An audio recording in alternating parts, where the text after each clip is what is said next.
Sharky, Eveno time.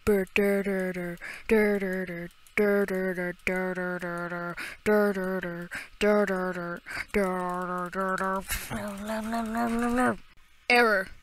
The elemental banana has been eaten. Hello guys, Shark Eveno here with another redstone tutorial. Today I will be showing you the basics of redstone with these contraptions I have made. Remember, right now I will be showing you redstone and some other things like minecarts and beacons, but I will not be showing hoppers or command blocks in this tutorial. Okay, now let's get to it. So first thing I'm going to say, this is a redstone torch. It admits redstone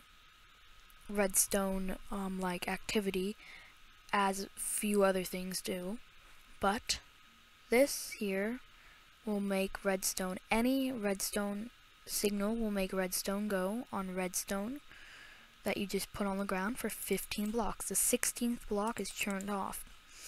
But if you run into the problem that your redstone's too short, you can simply go and instead of the 16th redstone, add a repeater. Repeaters can, and you gotta place the repeater facing the way you want the redstone signal to go. If you replace a repeater facing this way, it will not go. Now, as you can see, it will then repeat the signal another 15 blocks.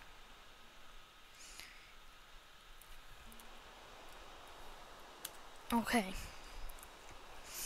Now, another thing would be redstone signals can turn on many things, including redstone signals can turn on many things, including doors,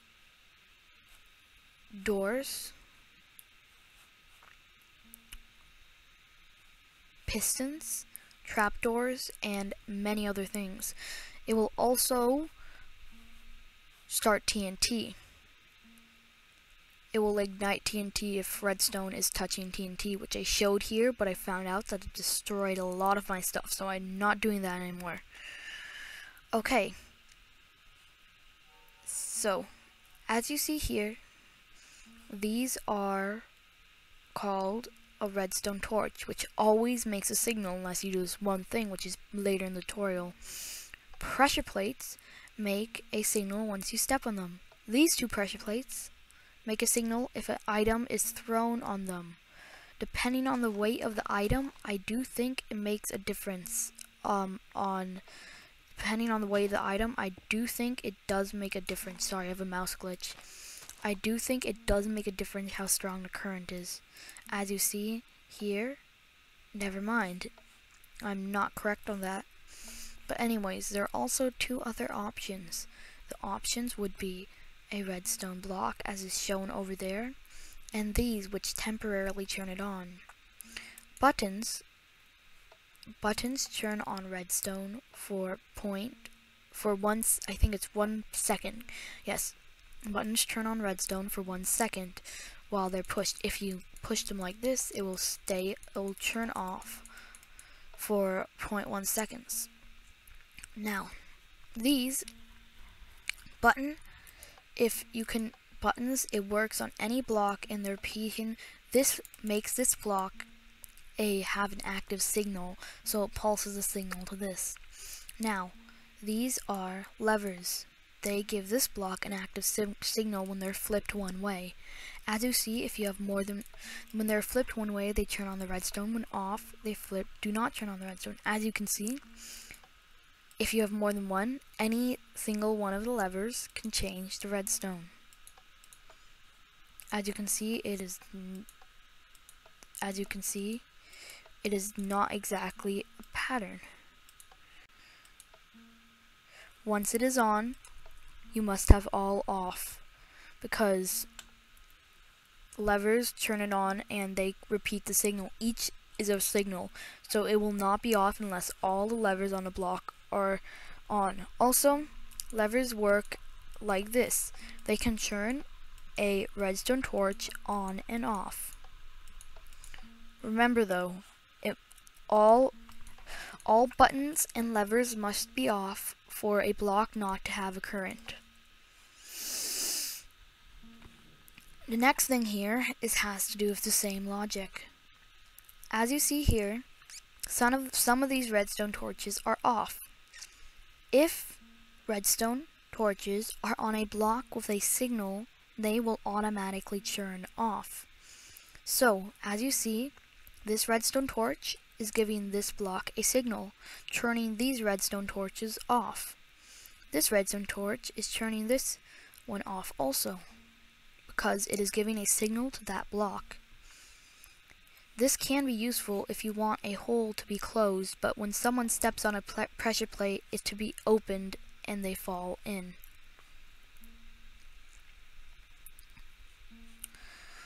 Next thing is rails, mining rails.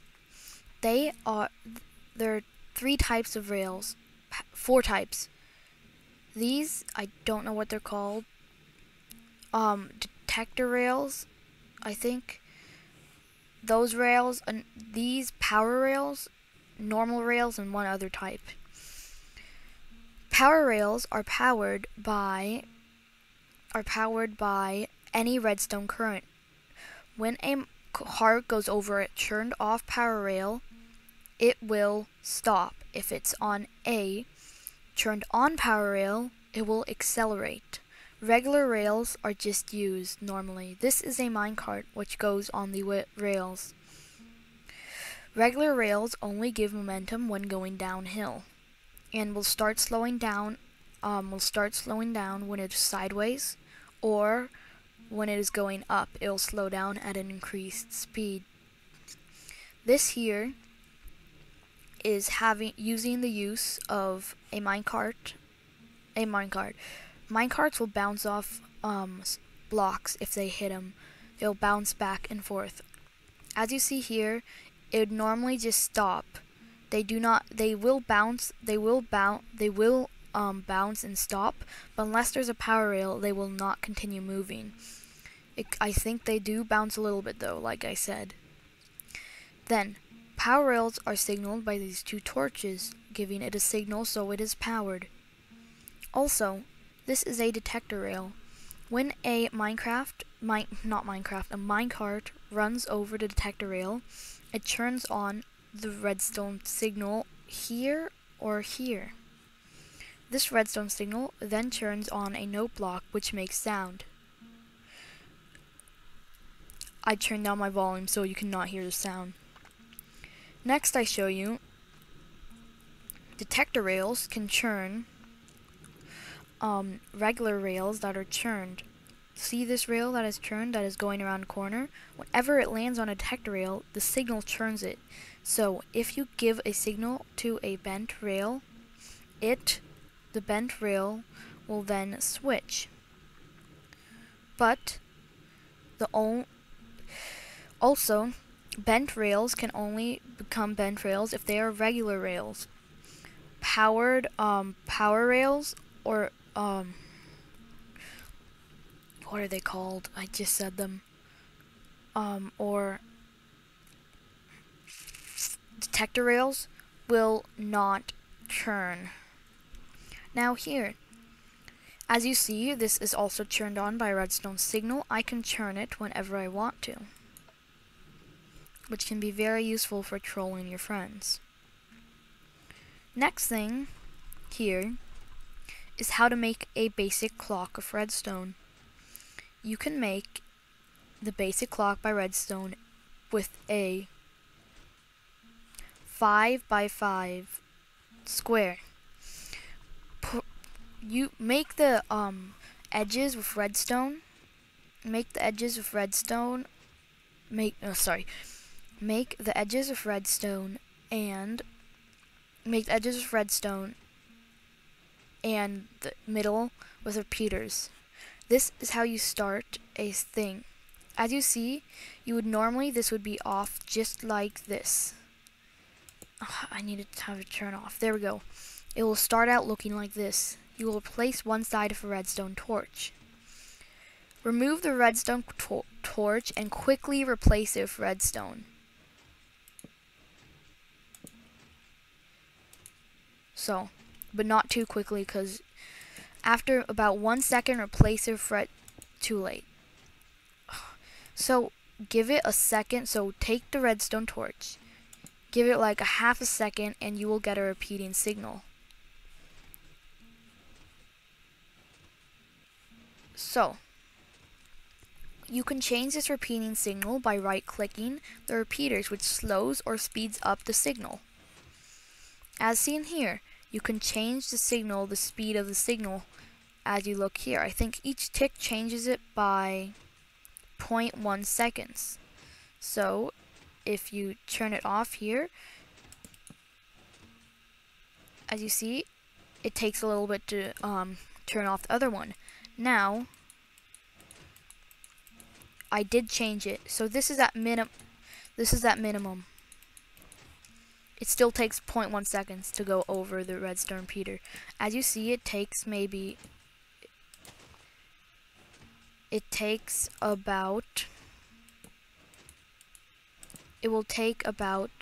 my god, mouse glitch. But anyways, it will take about 0.2 seconds to turn on right there.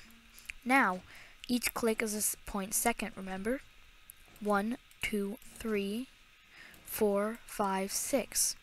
Now it will be 0.8 seconds, almost 1 second. As you see there is about a second delay before it passed.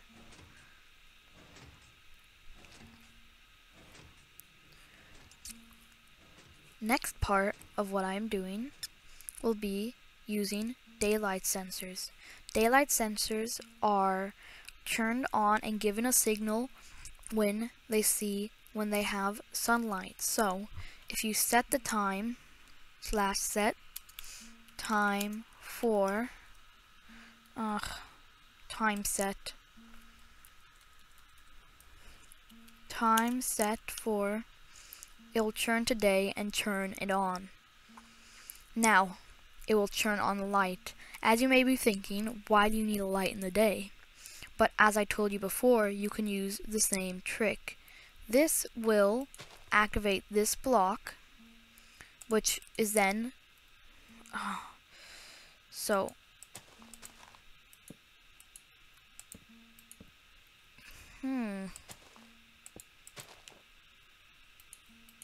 I think you will have to do it the opposite way. So, if you get your daylight sensor,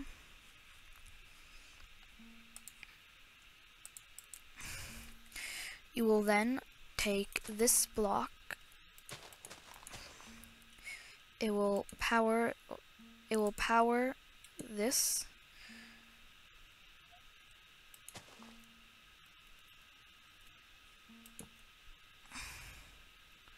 And then if it is powered, if something is powering. So, let me just give a quick look. So yes, if you put the power right there, so it will have to power. This redstone would have to power this block.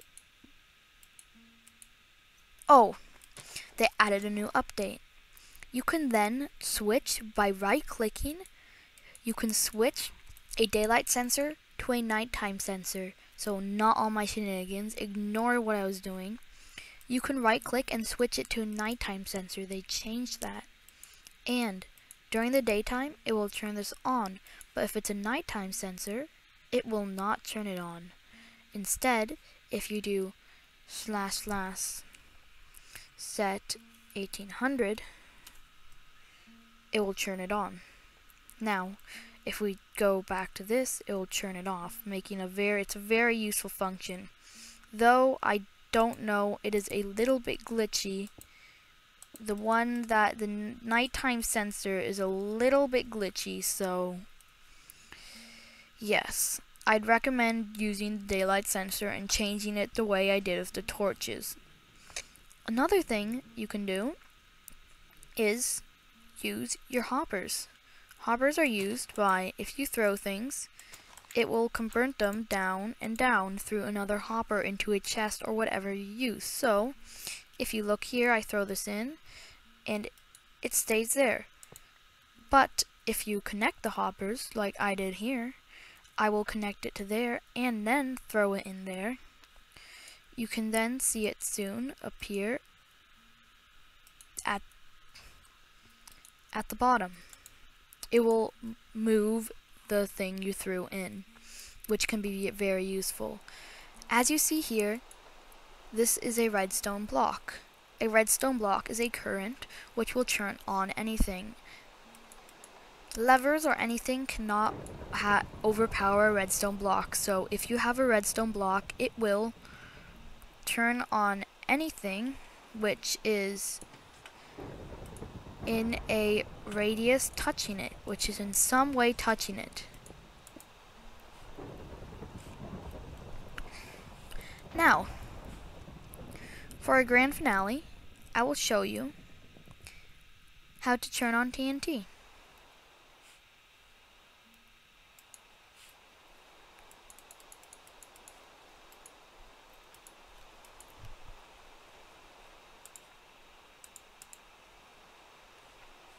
And show you a new thing while setting TNT.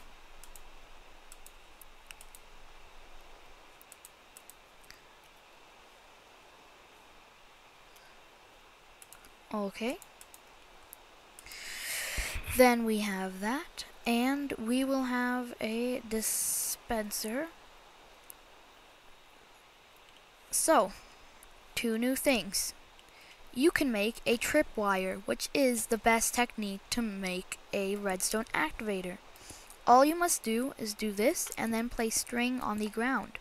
Once you step over the string, it will activate.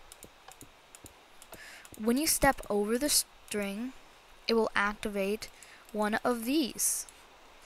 Stepping over activates. Now, another way you can do, as I told you before, a redstone signal ignites TNT. But another way to get TNT is simple. You take a dispenser which dispenses ignited, oh my gosh, the mouse glitch, which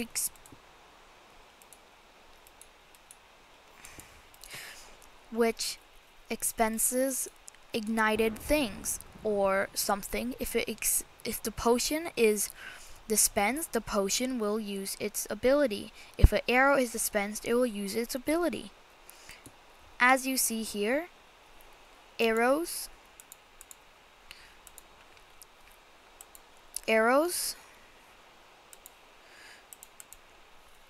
potions, and many other things, anything that ignites, like has some type of ability, will expense.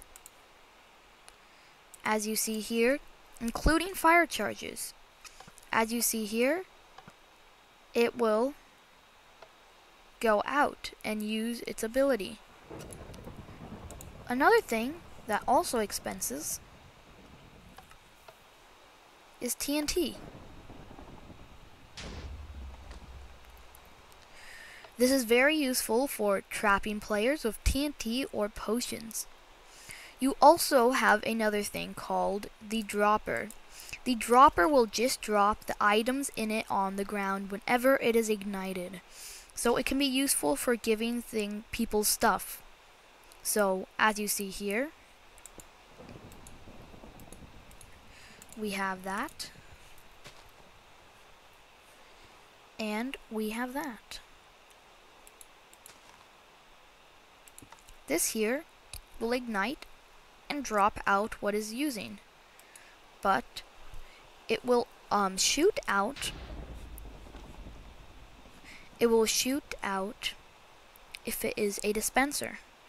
As you can see, there is a slight difference in dropper and dispenser. This dropper has a mouth shaped like a smiley face. This one has an O shaped mouth. Well, this is the end of the tutorial, except for, wait, no, not yet. And one other thing, beacons. Even though this may not be thought as redstone, I will count it, even though it does not ignite redstone. Beacons are activated with iron, gold, emeralds, or diamonds. Beacon's power determines on what the thing is. Diamonds and emeralds the most, then gold, and then iron. It determines its power. If you give it one of these things, which also determines its power, you can then choose one of these abilities to use, and you can get haste, speed, resistance, jump boost, regeneration, or jump boost. So if you put something in, you can click which one you want. And it shoots up a cool beam. You can also color them in the new version. So, that was the end of my tutorial on redstone. Hope it helped you, and you are now a redstone not noob anymore. That didn't make sense. Double negative equals a positive, so technically I just called you a noob, but I did not mean that. Well, thanks for watching, and I'm done with sounding all professional. Wait. And bye-bye. Professional is done.